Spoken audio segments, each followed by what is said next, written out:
Caden, I wasn't out there, but I was reading the play-by-play. Looks like you gave up a couple singles and then got the DP ball. What'd you throw on the double play ball? And after a rough start in the first game, kind of what were you thinking when the first two guys got on?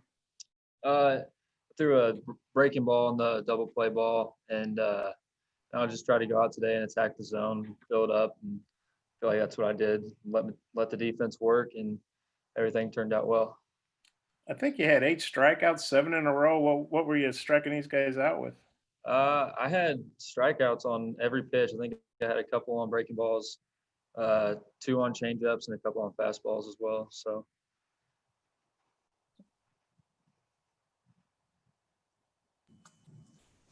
All right, Hutch. Yeah, Caden, I mean, to end the fall like this, I mean, do you think this was kind of a good last message to send to the coaching staff to maybe vie for a spot in the starting rotation? Yeah, you always want to go out and do well. So to end the fall on a good note like I did today, I think it's a big confidence booster to move on to everything and see how everything plays out. You kind of have your sights set on starting? That's always the goal. I think whenever you play baseball and you're a pitcher, I think that's what you want to do. So that's what happens. That's awesome. Matt. Hey, Caden, how tough was it to throw with the weather like it was today, and how much do you think that gets you ready for what you guys will see, assuming that the season starts on time in February? I mean, it was when you were out there throwing, it didn't really feel that bad. It doesn't really affect you, but the big part is moving around in between innings and everything like that. You gotta get somewhat of a routine. So in between innings, I really didn't stop moving around. I never really sat down, just pacing throughout the dugout and everything like that. I think that's the key for me to be able to handle colder weather. I think there were about 2 or 3 batters where you got them swinging at strike 3 in the dirt. Was that the breaking pitch you were talking about? Yes, sir. And then, Go ahead, Matt. Sorry. well, I was just going to say, I know you had a little bit of bad luck in that first start that you had in game 2 or last week. I'm sorry, in game 1. Just how much better did you feel like you pitched today, though? Oh, I mean, I feel like it was pretty much a night and day difference between last Friday and today. Fixed some rotational stuff in the bullpen this week, and then everything played out well. So. Robert. Sorry, it's kind of noisy here, Caden, but I don't know if you've already answered this. What do you and the rest of the pitching staff have to do to get right before the season starts? Here for the next, 6 to 8 weeks, we're gonna work out and try to get bigger, faster, and stronger. And we're gonna take a little bit of break from throwing and move on from there. Just get in shape, or stay in shape, I should say, and move forward from there. All right, Bob, do you have another? Yeah, Caden, Dave Van Horn was saying before the series that he thought this was a really, really deep pitching staff. It was going to be hard to figure out who to travel with. There were going to be a lot of good options. Kind of, how do you feel about the pitching staff and its depth?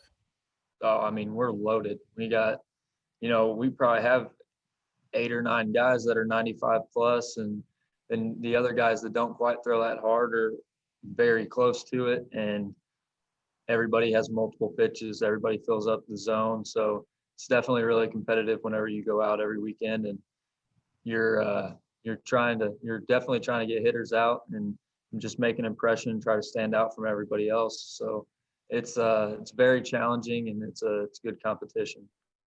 And you guys, I guess, won. That's not like you're playing LSU or something, but is it fun to win the series? Oh yeah, I mean, I guess that's the whole goal. So to come out and we had a rough start the first day, obviously. So then to come back and bounce back like we did, I think that was fun. I've got one more. Oh, go ahead, Bob. Face lineup like you have all fall. What's your take on the hitters? Oh, it's going to be scary. Once you either lineup you can throw out there, and they would compete in the SEC just when you have them divided up. So whenever you put them together and turn it into one, it's gonna be scary to look at. I'm good. Thanks, man. All right, Hutch. Yeah, Caden, I was wondering if I could get your thoughts on a couple of those young pitchers, Nate Wolgamuth, and he pitched today, and then Jackson Wiggins pitched the other day. How have you seen those guys do this fall?